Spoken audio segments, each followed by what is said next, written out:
Hi guys, it's Jeff. Back again. I'm going to do something a bit different to some of the videos that I've been posting sort of recently and so on.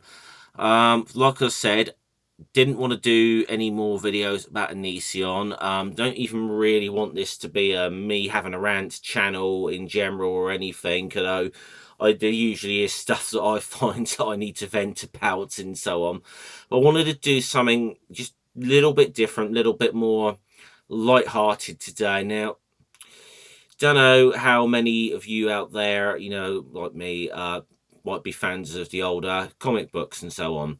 I am to an extent. I'm not a massive real, I haven't got thousands of them or anything like that. I'm not a real mega geek on comics or nothing, but do enjoy reading some good comics. So what I thought I'd do today, I've got with me five of my particular favourites. So I'll just talk about each one briefly and so on. And let us know in the comment section sort of what books you like or what books you think I might ought to check out or something. But these are all sort of fairly well known ones, and there's nothing, most of them anyway, certainly not too obscure. So so first one I'm just going to talk about very briefly is this one. It's quite a famous one, Civil War by Marvel.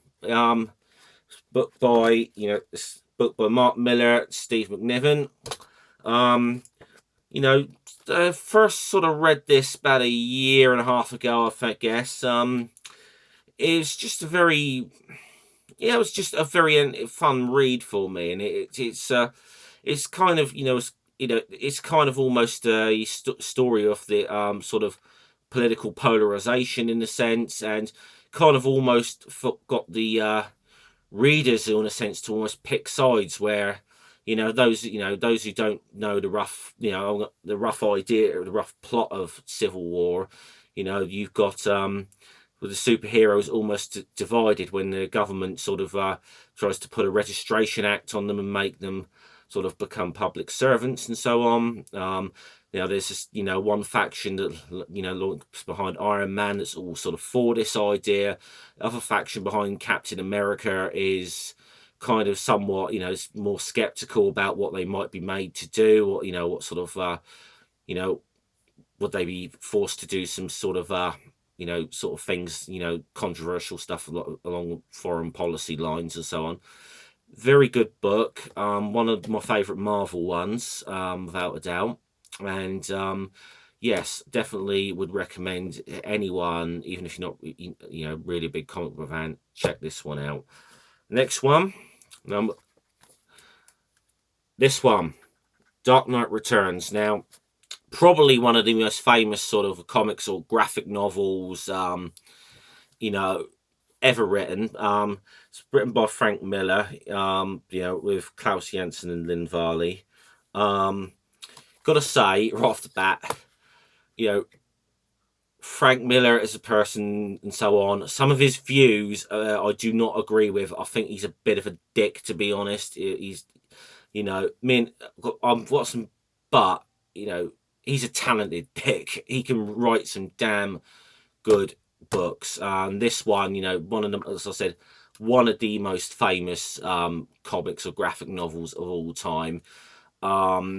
Sort of really, at the time, sort of, this was a book that kind of shattered the whole sort of camp image of Batman from the sort of 60s, TV series. I mean, and, sort of kind of sort of has become the blueprint for the sort of Batman that you see in some of the films now, the sort of more dark and gritty, which in a way is kind of what the roots of the character is anyway. But Frank Miller really kind of did take it back to that, and it's a very dark dystopian kind of thing. But again, definitely haven't read it. Once again, read this one. Next one I'm going to show you, it's not a graphic novel as such or anything. This is just kind of a particular favourite of mine for some slightly nostalgic reasons. This is kind of an origins collection here, first few episodes of a series of a comic from the 90s called Spawn. Now, this is the brainchild of a guy named Todd McFarlane. And, this character became the flagship for a company called Image, and this was those who don't know much about Image Comics, they were sort of a lot of the writers and so on in split from sort of established to a Marvel and DC because of feeling that they weren't getting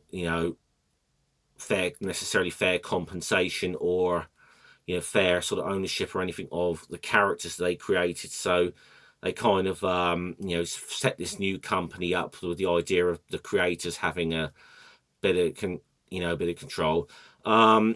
Spawn, this is kind of a very, very quickly, it's kind of a story about a former soldier stroke assassin who's died, but makes a deal with a demon called Malbulger, I believe his name is, if I remember correctly.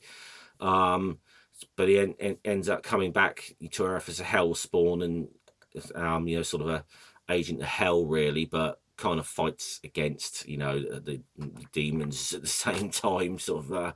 So I don't know necessarily that this one holds up quite so well today, but in the mid-90s, so this was really cool as shit. I'd kind of like gone through the whole thing of being really into comics when I was younger, didn't, kind of lost interest, and then I was about maybe 14, maybe 15, came across Spawn, and it was like, wow, because this certainly was not a comic for kids, I can tell you that one right now. I mean, but I don't know necessarily that it holds up as well nowadays, but it's check it out, see what you think, if you haven't checked out Spawn before. Next one, again, very, very famous book, very famous one.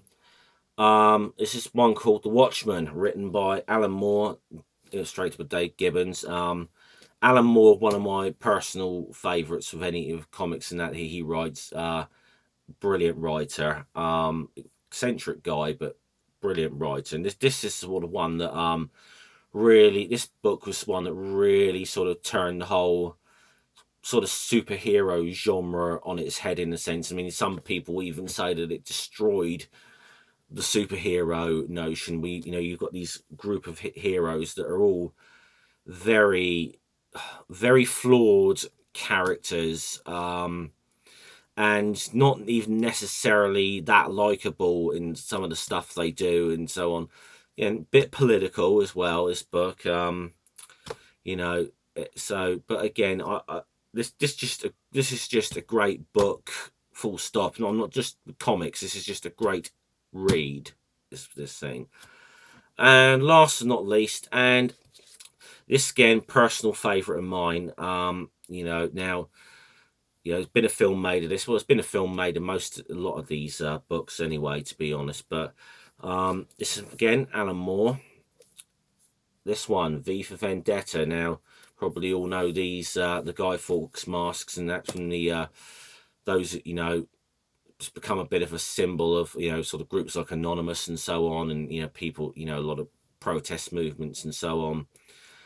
But this particular Guy Fawkes mask kind of came from this thing, really, and this event very political kind of book, and it's sort of again about sort of polarization, in a sense, where it's set in a sort of dystopian British future. The year it was actually supposed to be 1997 in the book. This was written in the early 80s, and that you've got this kind of fascist group that's taken over the country and made it Britain into a totalitarian state and so on. And the main character, the main protagonist of this, V, he is kind of he's effectively a terrorist. He's got a very sort of anarchist kind of outlook, I'd say. It's a very but so it's quite a again, very fascinating read. The film of it's not an awful lot like the book, I've got to say. There's a lot of differences and so on. So, but but there is a lot of it's almost sort of very Orwellian sort of thing to this. So Yeah, so those are just 5 of my favourites. Now, so they're all pretty well known books. There's nothing really, I'm not a massive, collector of comics, but I do enjoy them. I do love comic book characters. You know, it's the kid at me still in heart, I suppose, but you know, certain stuff now, it's more catered towards adults in a certain sense as well. So okay. So let me know what you think. I mean, I said these are all pretty well, most of these are pretty well known books and so on. Any books you think I ought to check out or anything, let me know in the comments section or anything. Yeah, I'll see you guys later. All right, salute.